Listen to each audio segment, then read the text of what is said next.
Good morning, boys and girls! Coming to you live from my home to yours. Okay, you got me. It's not exactly live, but it did sound a whole lot better. Now, this is our second online service, which means that there was a first. Did you watch the first? Let me know in the comments if you did. Remember, comments equal tickets. So the more comments, the more tickets you got. Just a little friendly hint. Alrighty, we are gonna be talking about a story today from the Bible. Now, I wanna back up to story. If you know me just a smidge, and you all do, you know that I love to read. Okay, now one of the reasons I love to read is because when we go through stories and examples, we can understand a little bit more about what we're trying to learn. Now in this instance, we're learning about fear in the Bible. We're learning about a hero in the Bible, okay? Now, I love stories in the Bible because they teach us about people that loved and served God, but they still faced and dealt with the things that we do today. In this instance, this guy deals with fear. Now, I want you to guess, what story do you think we're talking about today? A, David and Goliath, B, Jesus calms the storm, or C, Daniel in the lion's den? What is your guess? Okay, I'll give you a few hints. Our story has a king, a faithful man of God, and some crazy animals, aka lions. Did you get it? Okay, you're right, it's Daniel. I know, so easy. I just want to make sure that you got it, okay?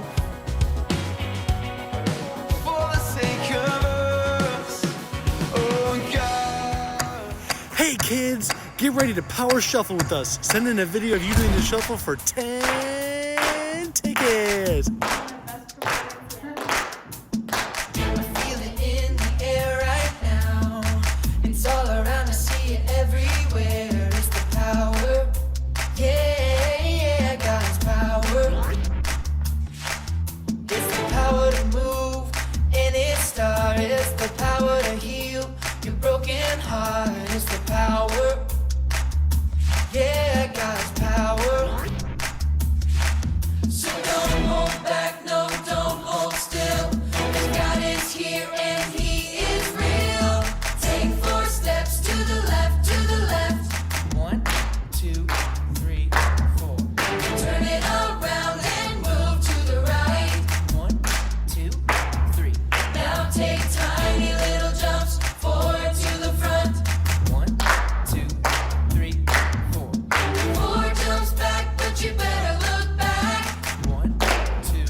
Everybody clap your hands. Now stop. I feel it in the air right now. It's all around, I see it everywhere. It's the power. Yeah, God's power. It's the power to move any star. It's the power to heal your broken heart. It's the power.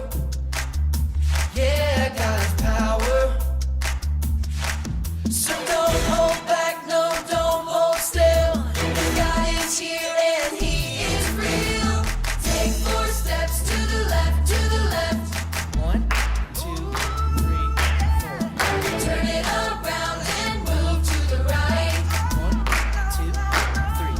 Now take tiny little jumps forward to the front. 1, 2, 3. You better look back. Let's do it all again right now. Take 4 steps to the left, to the left. 1, 2, 3, 4.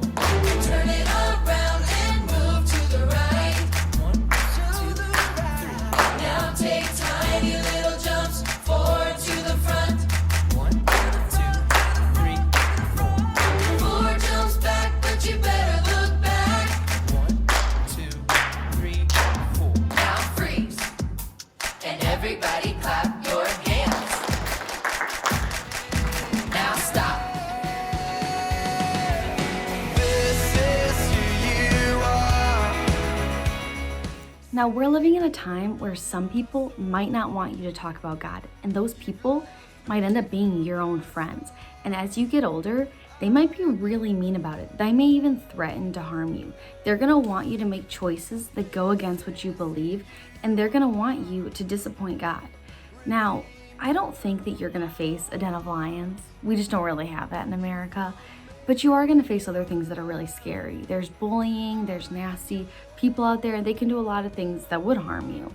But we can have faith and we can have courage because we have God on our side. He's our rock, He's our shield, and He protects us.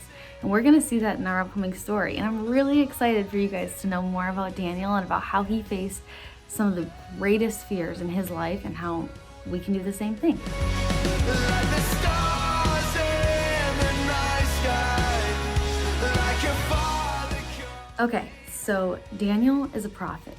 He becomes very important in King Darius's kingdom. Now, King Darius noticed Daniel. He noticed that Daniel was special, that he was smart, that he was really wise. And so he promoted him to be a boss over all the other bosses. Now, Daniel was now over 2 guys that he was just on the same level with. Stop and think for a minute. How would you feel if you were Daniel? If it were me, I'd be digging it. Like, my God is so big, so strong, and so mighty. There's nothing my God cannot do for you. Okay, sorry. But seriously, he'd be pretty legit. Here I am, I'm a boss, all for, worshiping God and being faithful. Now, how would you think if you were those other 2 guys? You were just on the same level, and now this guy that's so good is now your boss. How would you feel? I'd be irritated. I'd feel jealous and I'd be mad. Now, those guys felt that way and then some. They decided to do something about it. They decided to go to King Darius and to make a law that would work in their favor. Now let me read to you about what happened. So they go to King Darius and they say, King, you're so great. There's nobody like you. You're incredible.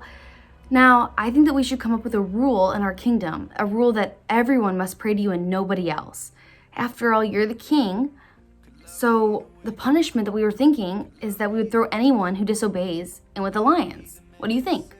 Now, King Darius, he was a prideful man. He loved being king and he loved making all the rules. So when they told him this, he was like, yeah, let's sign that law. Let's get that into motion. Now, he wasn't thinking about Daniel, but those other guys, they thought about Daniel because they knew that 3 times a day, Daniel always prayed to his God.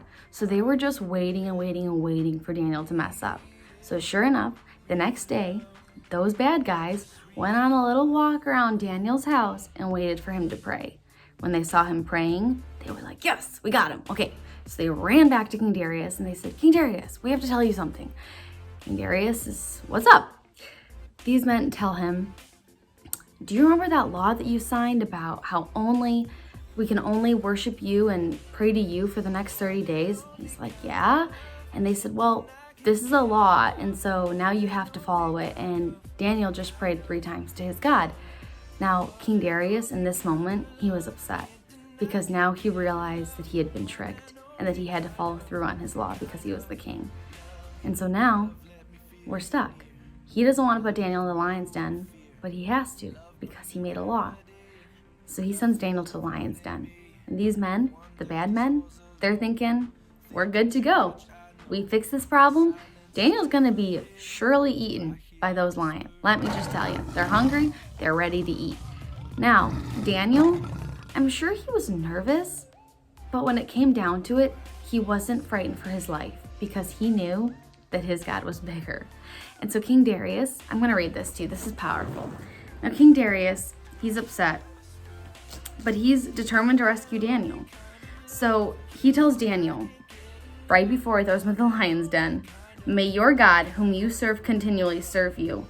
I really believe that Darius had hope that Daniel's God would serve him and that he would be faithful and he would rescue him. Now you might be wondering, how did that happen? So now Daniel's in with the lion's den. He should have been eaten. He should have been killed. He should have been dead. But this is what's really, really, really cool. The very next morning, King Darius is freaked out because he knows that chances are Daniel got eaten. He rushes to the door of the den and he says, Daniel, servant of the living God, has your God, whom you serve continually, been able to rescue you from the lions? Daniel answered the next morning, O king, live forever. My God sent his angel, and he shut the mouth of the lions. They have not hurt me, because I was found innocent in his sight, nor have I ever done anything wrong before you, O king. Now, Daniel should have been scared, but he wasn't, because we have a God who is mighty, a God who is able to save. He shut mouths of the lions. They're animals, they're hungry, but they didn't eat him. The only way that that's possible is because we serve a God. This God, the same God then, is the same God that is today. And that's who we serve, and that's amazing. Now, my favorite part of this entire story is the very end. Now, Daniel's been saved. It's been great. Now, at the very end, Daniel is now back advising King Darius. The bad men were sent to the lion's den as a punishment. And King Darius makes a proclamation to his entire kingdom. And this is what he says. I issue a decree that in every part of my kingdom, people must fear and reverence the God of Daniel, for he is the living God and he endures forever. His kingdom will not be destroyed. His dominion will never end. He rescues and he saves. That is incredible. That's amazing. Because this story shows that when we are faithful and when we serve God, he can use that. So not only did he save Daniel, but the king over his whole kingdom makes a decree that every person needs to serve the living God that Daniel serves. So God used Daniel to not save one person, but an entire kingdom. That's the God we serve, and that's why we have nothing to fear.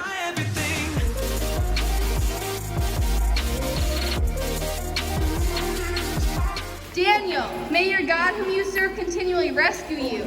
Daniel was thrown in and the rock shut. The next morning, the king returns and calls out, Daniel, servant of the living God, has your God whom you serve continually been able to rescue you from the lions? My God has protected me and closed the mouths of the lions.